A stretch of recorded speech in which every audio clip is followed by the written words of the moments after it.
welcome to the Downright Upright Show, the place to go to hear out loud and proud what people like you are thinking. My name's Philip Anthony. I'll be your host today and every Saturday at 5 p.m. here on AM 950, the progressive voice of Minnesota. And I hope everyone today is feeling fantabulous. And you know, fantabulous is fantastic and fabulous put together twice as nice. And today, folks, I'm just in awe of the person sitting across from me. This is a person I've admired for a while. Great guy. My special guest. I'm going to introduce you, and then, all right, I'm going to praise you a little bit. Don't do too much. Don't turn red, okay? Yeah, I won't. Don't do too much, though. Okay. Right. My special guest today is former mayor of Lakeville and former state senator of District 58, Matt Little. Matt's currently running for the U.S. House seat in CD2, the seat currently held by Angie Craig, who is vacating her House seat to run for Minnesota Senator. The winner of the DFL primary on August 11th, don't forget, August 11th, people, go out and vote, will advance to the general election, which is set for November the 3rd. Put that one down as well, right, Yeah, Matt? Yep. November 3rd. November 3rd of Get this it on year. the calendar. It's going to come so quickly, you're not going to believe it. I know. It's going to be here. It's going to be here. And this past February 3rd, after the votes were counted in the Minnesota caucuses, my friend across the table from me, Matt, won the straw poll by 21% over his closest rival. Is that correct? Yeah, it was about 43% to 20%. And then third place was at 6%. So congratulations on that. I have one more thing to say, and then we'll go on. Okay, go for it. Matt has also become a social media sensation by appearing on the Bulwark podcast. Too much. I know he's so humble. A sensation is too much. Okay, well, the FY pod is a really big podcast. Yeah, that was awesome. Matt, it was awesome. Yeah. I mean, you had what's his name? Miller, right? Tim Miller. Tim Miller. Yep, I love him. He's a great podcaster. So anyway, welcome to the Downright Upright Show, Matt. Yeah, thanks for having me. You're not mad yet, are you? I'm not mad. I'm not mad. I just, my brothers and my parents are going to be all over me for that sensation. No, you're amazing. You really are. So let's start off the show by sharing a little bit of your background for the audience, so that some people may not know who you are. So maybe you can share about your past.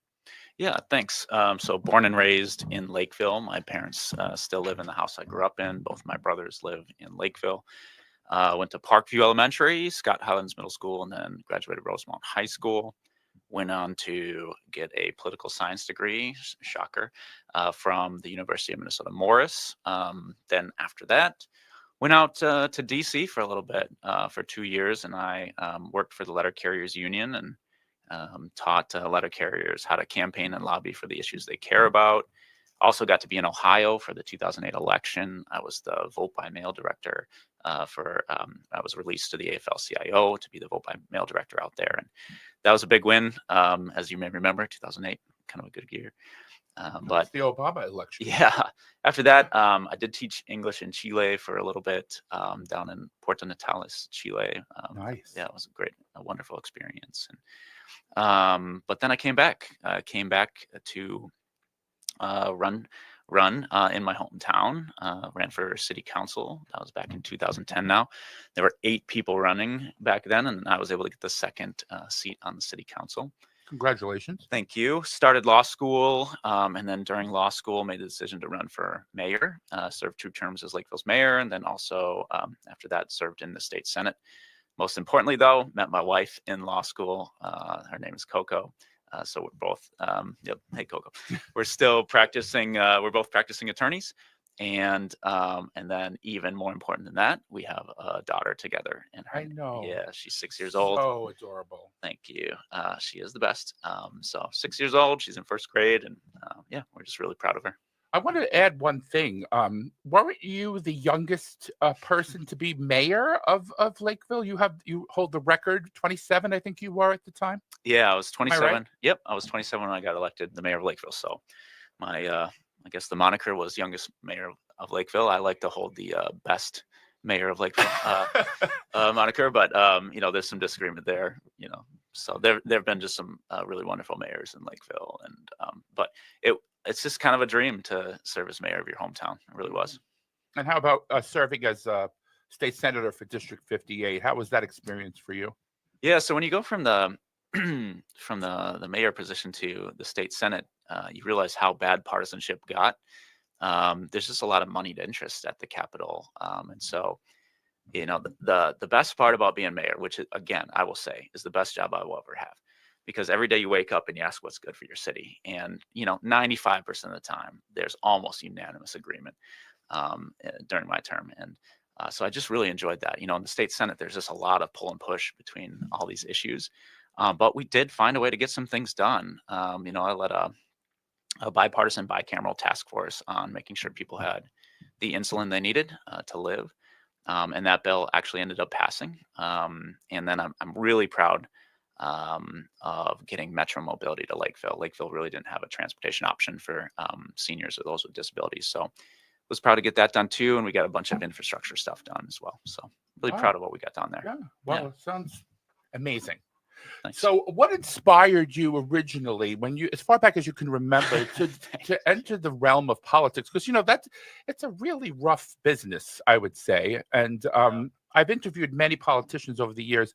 What was your impetus to get into this? Yeah, origin story kind of thing. Well, something must have hit you. Maybe you saw unjust treatment of certain people, or economic depravity going on. So something must have hit you, right? Yeah, it was two things combined to make me interested in politics, and maybe a third too.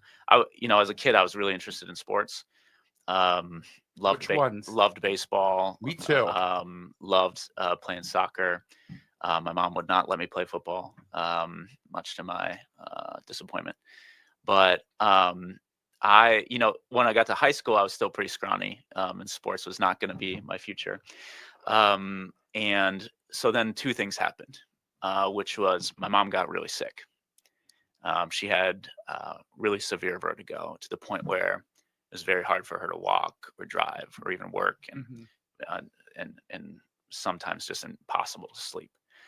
So I watched my mom go through that, and she had to have a pretty major surgery that was inside the skull next to her ear, and to release pressure, a blood vessel was putting on a nerve next to her ear to relieve some of the vertigo. And I will always remember that. And I knew at the time that the surgery cost about $150,000, and that was 25 years ago. You can imagine what that would cost today. But coincidentally enough, at the same time, I had just joined the debate team, and we were talking about these kind of issues. And it really did hit me at the time. I was like, well, what if we had not had insurance? My mom would have not been able to see a specialist or gotten the care. Or even if she got through those steps, couldn't afford the surgery. So I don't know where it would be as a family if my mom wasn't able to get that. So that's, you said, what was the impetus? What's the moment? Like, that's the moment where it really hit me that the decisions we're making are affecting my mom. And so it was at that point I kind of made a commitment to myself at 14 that I was going to get into politics because it matters. Yeah. Wow. President Obama's mentioned the same thing about his mom. Yeah. And that's why he was very pro ACA. Yeah. Because he felt that people shouldn't be thrown off their insurance. Right. Because the insurance company just doesn't want to pay for your care. Right. They want to provide you health care for the things you don't need. That's how it operated. And it was a big reason why, my mom was stuck in jobs that were making things worse because she needed the health care to stay alive. So. And we were supposedly, Matt, the richest country in the world. It's amazing that we're still one of the only industrialized countries that doesn't provide health care to its citizenry. But well, we can get into that. I mean, that's the first issue I wanted to get to, because since you brought it up, you on your website you talk about so many different issues, and I want to try to touch upon a few of them, so the audience knows how you're going to help them. Okay. Sure. So during the 2022 U.S. House session, Democrats capped insulin at $35 a month, right, for Medicare beneficiaries. Yeah. And advanced the Inflation Reduction Act to allow Medicare drug negotiations. Introduced the State Health Care Premium Reduction Act. I could go on and on and on. and also protected pre-existing conditions, obviously. And you could stay on your parents' plan till you're 20. The whole Yeah. Right. 9 yards. Okay. Yep. So if you should win your contest, which Mm-hmm. on November, Did you get that on camera? I didn't say anything. How do you think you could further help lower the costs of health care for working families in your district and in the country at large? Yeah, thanks. I think the more you started listing things, the more it put in focus how the time for tinkering around the edges is over. This system is breaking, Yes. And in a way, Trump helped exemplified how the system is not working by ending the healthcare subsidies, because people are realizing how high their premiums are, and if you're lucky enough to afford the premium, you sure have to be lucky enough to afford the deductible when you actually get sick. And so I think people are really hurting, and I think you and I both know people who have recently made a decision just to not get health insurance because they can't afford to spend $2,000 a month for nothing. And our problems aren't all that complicated, but they take political will, and they take a sincere decision by the people running for office to reject certain kinds of money that are influencing our system. And we've done that. We don't take healthcare executive money because we think the very high profit motive in our system is killing people. We're the only campaign fighting for Medicare for all in this race. And an easy fix would be just to allow Medicare to negotiate all drugs. Why do we only have it down to 10? And why do we make it so darn complicated to negotiate it? Got me. No, you know the answer. And everybody listening here knows the answer. It's because some people are making a ton of money. I'm being sarcastic. I know. I'm being very serious right now. Yes. So, we pay about 3 times more for prescription drugs than other developed countries. Yes, absolutely. And we're paying for a war now, Matt. Yes, we are. We have a war going on that we didn't need to start. Nope. Billions of dollars a day are being spent where we could be helping our citizenry get health care, Matt. Yeah. I mean, this is what angers me. And I do have a serious side, as people know. And this just boils my innards, because I'm so upset that now we're killing people instead of providing health care for our own citizenry. Yeah, it seems we were able to find the money. We found it. Yeah, we found the money to do the Venezuela operation. We found the money for the Iran war. But when it comes ICE, we found the money for that. But when it comes time to taking care of people that are hungry and sick, we don't have the money. And to talk a little bit more about Iran, just not even to remain accountable. Where they're investigating the elementary school destruction and killing, and they keep saying they don't know, and it's an investigation. All of the unbiased evidence seems to indicate that it was our missile. Yes. I don't. It seems to me, because you were around in the early 2000s, you followed politics back then. Seems to me we make the same mistake every 15 to 20 years. And we try and invade the Middle East. And the last 2 times, I believe, on false purposes, false principles. And this one's clear as day to me. This is an unpopular president flailing out against the world, costing U.S. lives, costing lives in other countries. It's despicable. It's abhorrent. It is.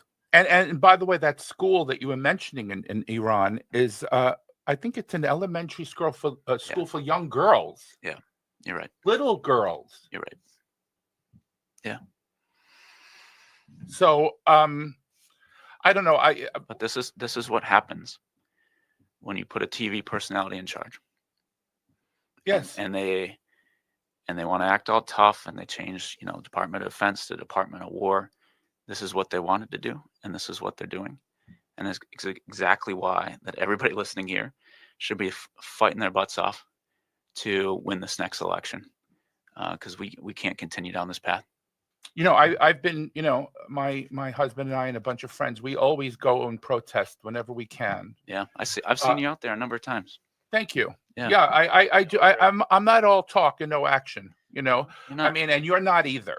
Nope. And when we had the issue with the government closed down last year, I remember you did an amazing thing. You went and helped people with a food shelf, and this is what I mean. We're all in this together. Heck yeah. And when this boat sinks, we're all going Yeah. to sink.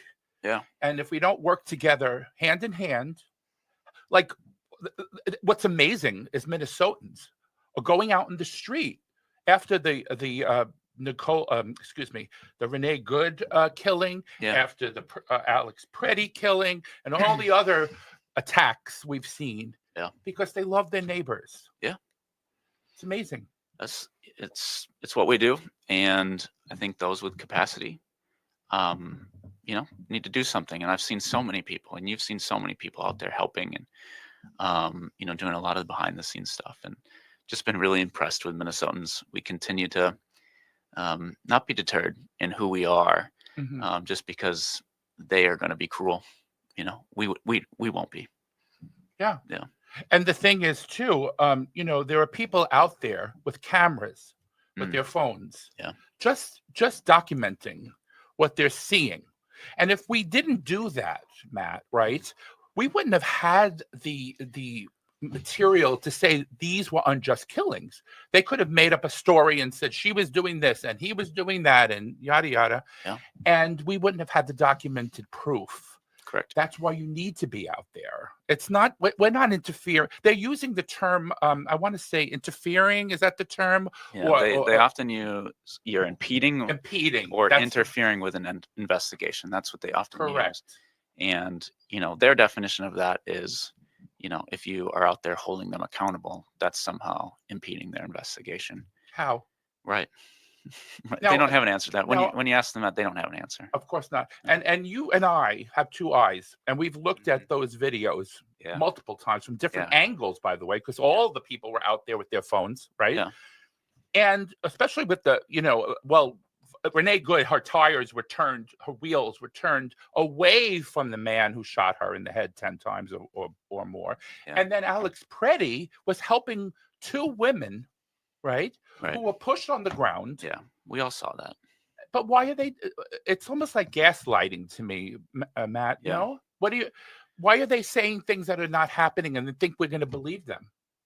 Yeah, we all saw what we saw, and it's on video. And the people that have been hired by this agency are looking for a fight. They joined for a fight, and so the old adage is true. If you're looking for a fight, you will find it. But it's I might get the quote a little bit wrong, but 1984, that book very clearly said, the party said not to believe your own eyes and ears. It was their final most important order, and that's what's going on here. Because you can see it, and we've seen it now for almost a decade, where it doesn't matter what they say. There's about a third of a population that will believe whatever they say and tell them. And you're not going to convince them otherwise. But I think the hopeful part is there is a section of the population that did vote for them, that have their eyes open, that have their ears listening, and they're not buying it anymore. Buying it anymore. Yeah. And you've not only seen it on ice, because I've had a number of conversations with people that consider themselves in the middle, and they're like, this is not what I asked for. Yeah. But you're seeing it on the Epstein files, and you're seeing it on Iran. People's eyes are open, and they're in for it. Well, we're going to take a break because we have to pay some bills here. Okay. And we're going to talk about Kristi Noem being gone. Anyway, all right, we come back from the commercial. My name is Philip Anthony. This is the Downright Upright Show here on AM 950, the Progressive Voice of Minnesota. We'll be right back. Encore. A reign of tyranny in my hometown. And I hope to ever go down in the morning. What the world needs now is love, sweet.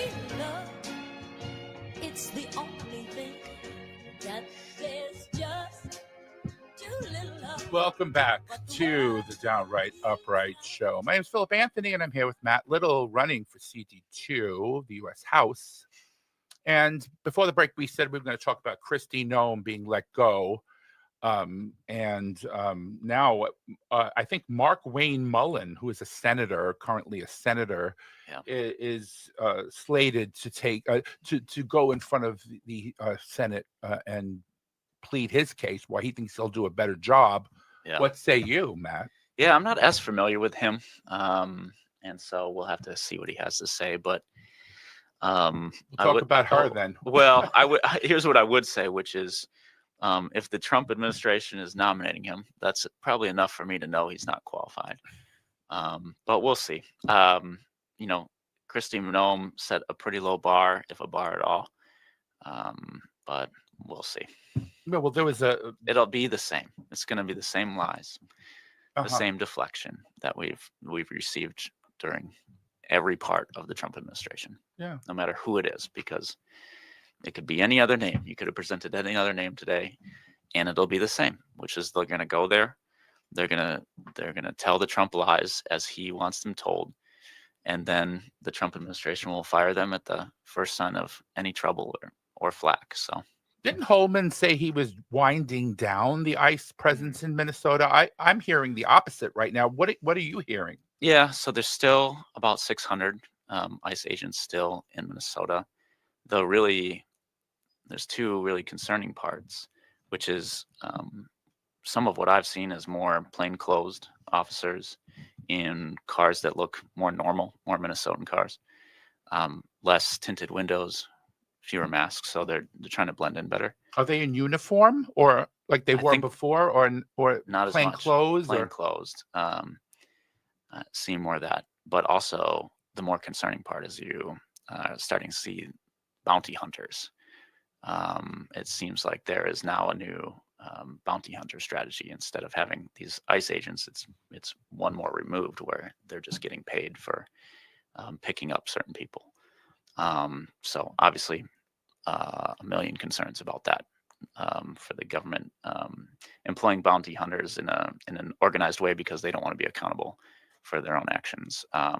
So we'll see where that takes us, but I think that's the next iteration of what Minnesota's going to be dealing with. Yeah.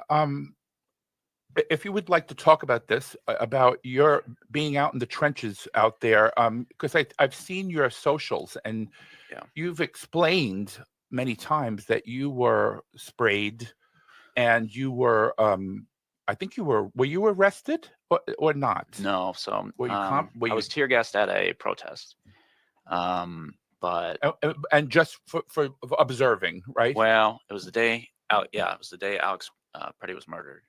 Mm-hmm. And I went out there. It was at 26 and Nicollet, and I was just standing with people, just regular people, and media there too, and tear gas us for a reason that was unclear. The other side, explanation. No real explanation. The other side, you could see, there was like kind of a north-south protest, and the other side was just being constantly tear gas. So I wasn't sure what was going over there, but yeah. And then it was about 3 weeks ago now. We got word that ICE was in my childhood neighborhood, and so we went out there and ended up seeing 3 cars driving away from a house, and we got close enough to them to see it was Illinois plates, which is kind of a indicator. That was been one of the more common ones in the South Metro, and so we followed them, and ended up being about 5 cars in the neighborhood, and we kept following them through the neighborhood, and they got annoyed with me, and they led me back to my house. And I kind of live in the country, so there was no other reason to go out there. And when I got closer to my house, I could see 2 cars already sitting outside my driveway. And when we got up there, they boxed me in and kind of surrounded the car and said that they were bringing local authorities because I'd broken the law, and local authorities were going to deal with me or whatever. And they never came. Local authorities never came. And then they drove off, and we followed them for a little while longer. But I'd like to say this, which is, please. Yeah. I just want to thank all the people that are doing the work, because, some of the work I do gets reported on because of the nature of being in a congressional race. But there's a ton of people out there, thousands, that have been organizing and delivering food and getting kids safely to school, getting parents safely to their workplace, and are out, observing far more than I can. And so just credit to all the unsung heroes out there too. Yeah. That don't get called by a reporter because they should. Yeah. Well, the Trump administration told us that they were only going to target criminals, that rapists, murderers, what have you. Yeah. And it's not happening that way. What's happening is people like Alex Preddy and Renee Good and that little kid, his father, and that woman who was going to a doctor's appointment, right, Matt? Yeah. And all she kept saying, I'm disabled. Please, I need to go to my doctor's appointment. Yeah. And they didn't listen. Right. So, and yet again, we're talking about gaslighting. We're being told one thing, and everything it's on the opposite is happening. Yeah. And I've had a couple conversations with these ICE agents where I'm like, what are you doing here? Yeah. Did you ever speak to them personally? Yes. Yeah. Please tell us times. What they said to you. It's almost the same conversation every time, which is you ask them what they're doing here, and they say one of two things. They say none of your business, or we're trying to find, a serious criminal that's committed murder or rape, just like you were saying. And, I've always said, okay, if there's a murderer here, you've got to have a warrant, right? Like you've got to have a warrant because we need this person out of here. And they're like, well, that's none of your business. And I was like, well, you just told me there's a murderer here. That seems like my business. And so if you've got a warrant, I'll go with you. But it's the same thing every time where they claim it's just this, severe criminal, but the numbers don't bear that out. I think 14% of the people they've arrested or detained have actual criminal violations. So a lot of these things are meeting their quota. They have some internal quota that we don't know about, and it's about meeting that. And so they try and pick up people with minor administrative paperwork violations or that they've missed a hearing. But I don't think those types of things should result in instant deportation without any sort of due process. And that doesn't even speak to when they first got here, how they were just randomly harassing people, people of color, or people that had different accents, or maybe wore something different on their head. And they were doing that. That was what they were doing like all day. So can I piggyback on that? Go Didn't ahead. the Supreme Court say that's okay? What if you're speaking another language, or if you appear to not be American, whatever that is? They said you can. Yeah, they said you can do detainments based on appearance features. They wrote it so generally as to not because race is certainly not something you can stop someone for. But they wrote it so generally as to really not be enforceable. So they're getting away with something. I mean, but they have the Supreme Court in their pocket too, because we have no ethics rules on the Supreme Court. I have something anecdotal to tell you at one of the protests that and I want your opinion about it because it was just so moving to me. These two men, they're from India. They're immigrants, legal, American passports. I say, oh, hi. And so what do you guys, oh, we're just protesting. And they go, oh, well, thank you for what you're doing. I say, well, thank you. And man pulled a passport out of his pocket, and he goes, now I have to walk around with this. And he had tears in his eyes in a free country. Yeah. Oh my God. It was the most, I can't remember in my lifetime, people having to walk around with their passports in the United States of America. Yeah. Matt. My wife too. She's an immigrant. You know this, but some of your listeners might not, which is, my wife came here when she was 10 years old on political asylum, and, became a citizen and went on to become a lawyer. So she's a U.S. citizen and a lawyer and carrying her passport. Mm-hmm. I just don't know what we're doing here. I don't know what we're doing in this country that we've come to that. No one should have to feel that afraid. No one. No. It makes me angry. Yeah, I should be angry. The thing is, Matt, I try as much as I can. I think protesting is my outlet. Yeah. It's my way of letting the steam out Hmm. because I'm in the street screaming and Yeah. ice out and no war, and I have to change my sign now because we have a war, so that I'm angry about that. Yeah. It's like every week you have a new sign out there because it's all these Yeah. unlawfulness is happening. But I want to talk about sliding into fascism Mm. because that's a subject that Yeah. I think a lot of the listeners are Sure. concerned about, Should and I'm be. sure you are, Should be. and so are your followers, because the Republican Congress and Supreme Court are giving the president unfettered power to do whatever he wants. There's no guardrails Yeah. anymore. So what will we do to ensure we preserve our freedoms? Because no American is truly free when government power goes unchecked. Does that sound familiar to you? Yeah. I'll give the Supreme Court one little piece of credit, which is Oh yeah, I know them what you're reining gonna in say. the tariff powers. Yeah, well, Um, big deal. yeah, I know. Mhm. With all the things we're dealing with, Mhm. I think it is vitally important that we take back the U.S. House. If we can get the Senate, that'd be great. But vitally important, we win back the U.S. House because that has the power of the purse, and that provides leverage. So if he continues to want to cosplay dictator, he's not going to have the money for it. And if you don't have the money, these agents aren't going to work for free. And so I think we have to win. But I did want to go back to what you're saying about protests, which is, I know a lot of people who are like, am I doing enough? Is this enough? Is this effective if I go and protest? And I just want your listeners to know that it's far more effective than staying at home. And don't undercut what you're doing, because when you're out there, you're inspiring someone else to be out there. And let me tell you, we know that the masses of people showing up to protest are bothering them. That it's bothering the Trump administration for a reason. They are scared they're going to lose, because they are going to lose. So they lie about the numbers. They call you a paid protester. I haven't been paid $1. Nobody paid me anything. I assume you haven't even. Nobody. Right.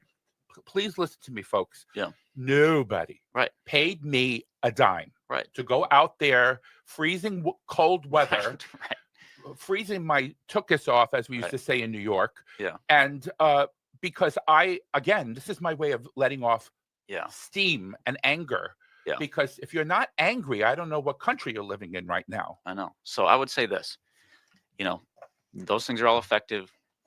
The most effective thing you can do as a person to stop this slide into fascism is you go and talk to a person that you know isn't 100% with you on your side. Mhm. Maybe they're in the middle. Maybe they're even diametrically opposed to what you believe.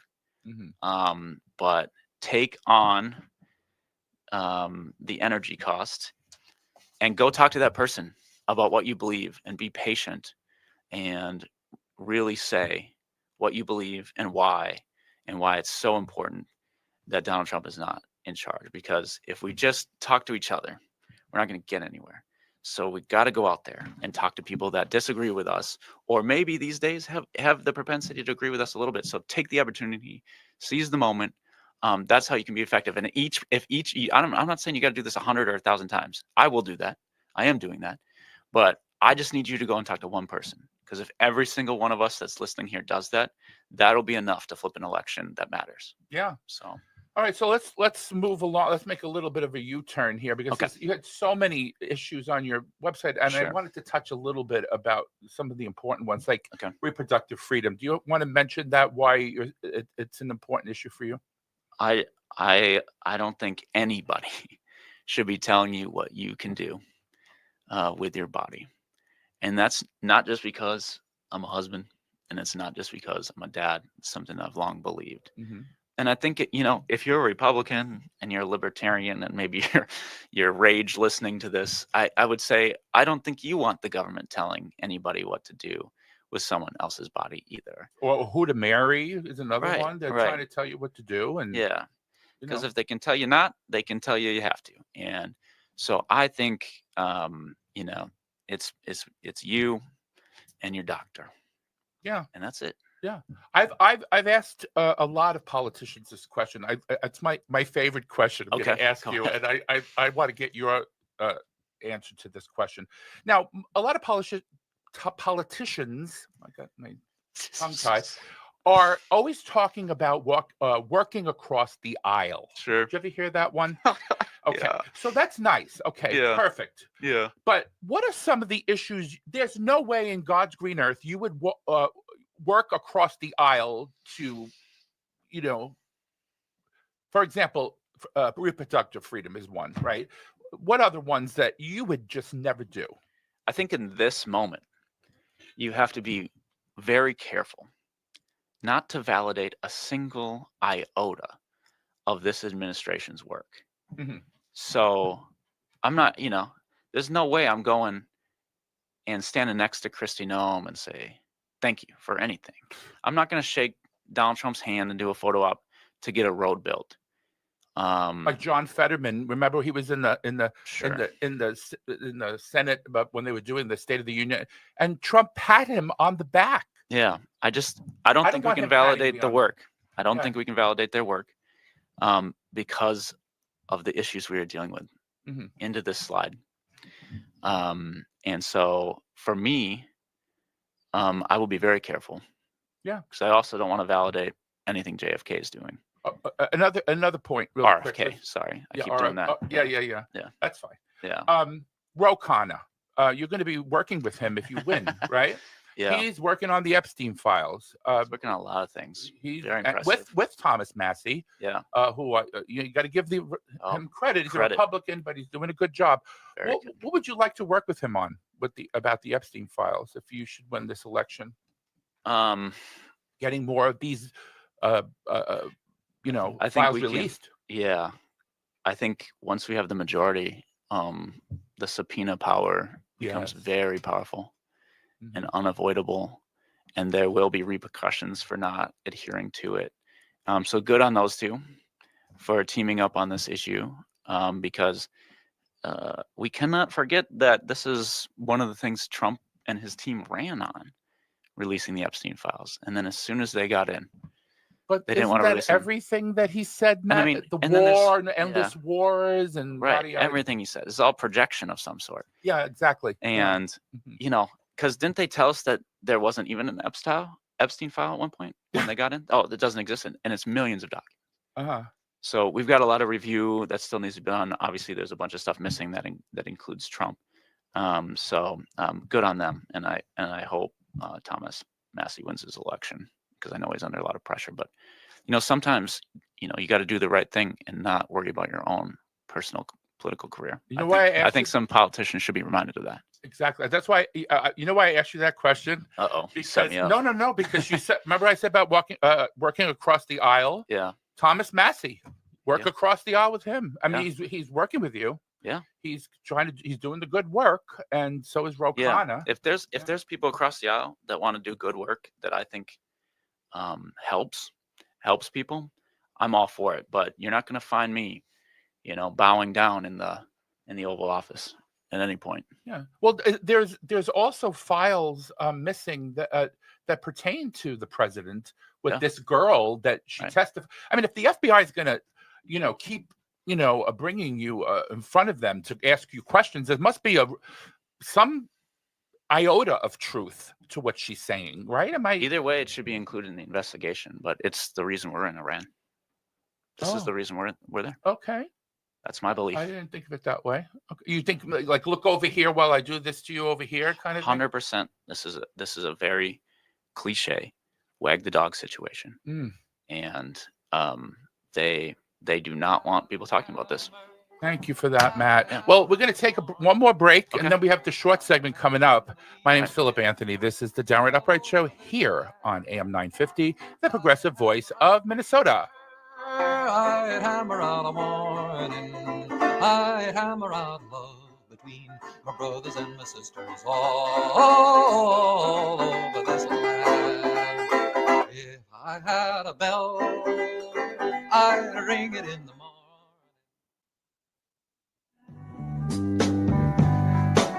Oh man. Come on, people now, smile on your brother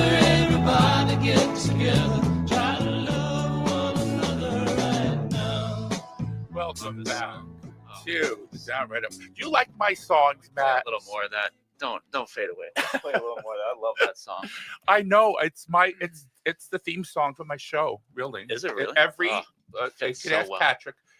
The last segment of my show, we play into that because love is something that, and what the world needs now is love. Because I think there's not enough love. I think we're me against you, and even if you're messing with me, you're still against me, so I'm gonna hate you, kind of thing.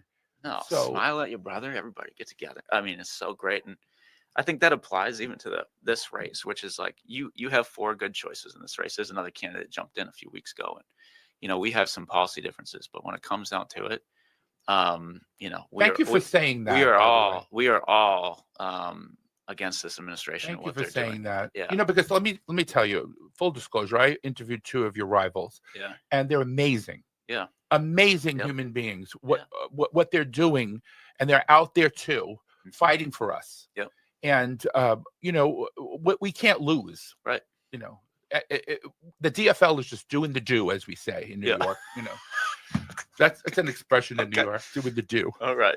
You like it? I'll let you all have that. I think I'll stick with mine. I'm trying to, I apologize that the show got a little dark for a while. Oh, and the reason, times. I think you're an amazing human being. You try to lift everybody up. And so I'm going to try to lift up my LGBT audience with this following question, because I know if anybody could do it, it's you. So let's try this. Here with you. As you know, this show, the Downright Upright Show, is an LGBTQ plus progressive focused show, and its mission is to uplift our community at a time when MAGA is knocking us down one rung on the ladder every day. Yeah. So what are some assurances you can give my community that you will be a staunch supporter of our humanity should you win in November? Oh, thanks. Yeah. I think, the Trump administration has made clear that every year or two they'll switch which marginalized community they're attacking for their own political benefit. And it's disappointing. It's disappointing. But I will tell you this: I've long been a supporter and an ally, if you will. The same year I kind of came into this political consciousness when I was 14, my aunts sent out a card saying they were going to have a commitment ceremony. Oh. And at the time, that was a long time ago now, 27 years ago. And so it was a commitment ceremony, and a lot of people in our family were surprised that these 2 individuals were together and in love. Thought maybe they were just friends living together. But even at that age, I'd figured it out. And so I remember going to the commitment ceremony and telling my aunt, I said, I was very, what's the right word? I swore a lot back then. And I said, I think it's bullshit. You can't get married. Why can't y'all get married? This is bullshit. And the best part about this is, so then about 14 years later, they're able to get married, and they asked me to speak at their wedding. And it's just one of the most heartwarming things that I've been able to do. I see it in your eyes. Yeah, you're welling up. It's bullshit. If you're an adult in love, go ahead. Go ahead. Thank you, Matt, for saying that. I appreciate that. Most of my politics is entirely personal. I'm fighting these battles for people I know, and now, the Trump administration has and Republicans generally have been targeting trans kids. And I just want, I want you all to know there's someone in my life that I love very much, and I'll fight to the death for them. I want them to know that. Sorry. It's hard enough to be a kid. It is hard enough to be a kid. And no trans kid has ever taken food off your table. No trans kid has ever taken you to war. No trans kid has ever taken your job. They aren't the problem. They aren't the problem. But that's the mentality they have. Demonizing people for political gain. Yeah. Because hate is, I think, excuse me, hate brings people to the polls sometimes. Yeah. That's what happened with the immigration. mass deportation, Yeah. let's get the people of color out and Yeah. whatever. And yeah, we need more empathy. And you're bringing that forward today. We need empathy, but combined with that empathy, we need spine. Hmm. We need both. Because first they'll come for them, and then if Yeah. you don't, and nobody's You gonna ain't be there. left, yeah. You ain't there, it'll be the next person. That's how they do it. They're trying to pick us off and have us fight each other. That's just an age-old strategy. They've been running this for 30 years now. Mhm. Yeah. Well, so we have a little over 4 minutes left, and Yeah, and my my turn. audience knows at the end of the show, there's always going to be a question or Yeah. a subject we didn't touch upon, or something that you want to get out. And Yeah. before we continue, thank you for your consideration and understanding, because that's important. Yeah. The empathy to understand that community is suffering right now. Yeah. I'm not trans, okay? So but at the same time, they came from my community at one point. Yeah. And they still could come for us. Yeah. We're not out of the woods yet. Yeah. So we all have to look out for each other. We're a world community. Yeah. And that's the message you were bringing, and thank you for that. Yeah. But I'm going to open it up to you now. What is there anything that you want to tell the audience in the last few minutes of the show that I haven't touched upon? Here's the deal. I've gotten almost 50 minutes of time. I've got all this stuff online. Let's talk about you. Let's talk about you, Philip. Why? Because how did you come to this place? Why do you fight so hard? Because You're out there. When you started this radio show, you put yourself out there. Why do you do this? Because I went through a lot. Yeah. In my day. Let's tell the story. I lost a lot of friends to AIDS. Yeah. We were demonized. Yeah. I'm so sorry. You don't have to be sorry. You lived this. And the fact that I'm doing this show, it's just Yeah. it's just my love coming out. Yeah. And I just want people to know that I'm there for them. And if anybody listening can be picked up from this show, Matt, Yeah. even in the slightest bit, Yeah. I've accomplished something. Yeah. And here's what your listeners should know, which is this isn't just a show. If someone's out there dealing with something, Mm-hmm. they can get a hold of you, Mm-hmm. and you'd help. Oh, absolutely. You'd help. You're more than just a host. And so Downright Upright Show at gmail.com. Yeah.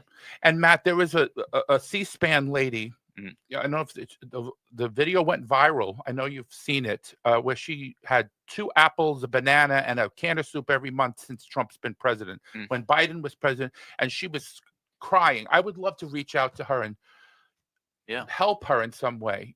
So this is what the show is about. Yeah. If anybody out there is in need of anything, just please let us know. 100%. That's why I love you. So keep it up. Well, that's why I wanted you so badly to be on the show. I connect with you, Matt. I really do. I mean, I see a lot of you in me. You have the straight version of me. Thanks. And I think being a human being and looking at other people suffering, and instead of saying, "Oh, it's just them," right? You embrace them. That's a special person, and you are that person. I don't care what religion you are. I don't care what philosophical beliefs you have. If you're hungry, I am too. Thank you, Matt. All right, thank you. Thank you for being on the Downright Upright Show. Yeah. You really moved me today, and I really want to thank you for everything you're doing, and good luck, and to all the candidates, good luck. My name is Philip Anthony. I just want to thank you all. Again, please, if you have to reach out to me, Downright Upright Show at gmail.com. And we're going to wave to you, say goodbye, and go out in the street and protest. Go get them. March the 28th is the March 28th, next No Kings rally. Go So get make 'em. sure you're out there. Go get them, guys. Love you. Bye. See ya.